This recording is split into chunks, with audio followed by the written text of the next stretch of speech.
ప్రేక్షకులందరికీ నమస్కారం. చాలా వీడియోస్లో నేను ఒక విషయం చెప్పాను.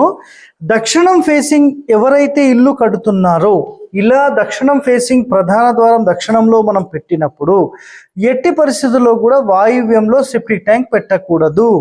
మన కాంపౌండ్లో 100% రాకూడదు. సో ఇక్కడ ఆ దోషం ఎలా ఉంది నేను చూపిస్తాను, చూడండి ఒకసారి. సో ఇది మెయిన్ డోర్ నుంచి మనం ఎంట్రీ అయితే, మళ్ళీ రెండవ ద్వారం 3, 4, 5, ఆ బయట చిన్న గేట్ 6 అన్నమాట. సో టోటల్ 6 వచ్చేసాయి. సో ఇక్కడ నుంచి మీరు గమనిస్తే ఈ ఏరియాస్లో టాయిలెట్స్ పెట్టారు. అయితే ఇందులో కరెక్షన్ ఇక్కడ చాలా సింపుల్గా ఈ కాంపౌండ్ కట్ చేసేసి, ఈ 2 ఏరియాస్లో కాంపౌండ్ కట్ చేసి, ఈ మనకు సెప్టిక్ ట్యాంక్ అనేది వాయువ్యంలో కాకుండా ఇక్కడ చూడండి ఇందులో పెట్టేశారు. ఇక్కడ నుంచి ఇది మొత్తం ఉంది. సో ఇది టోటల్ డెడ్ ఎండ్ అనమాట. ఇక్కడ నుంచి ఇక్కడ స్టార్ట్ చేసి ఇదంతా తీసుకున్నారు.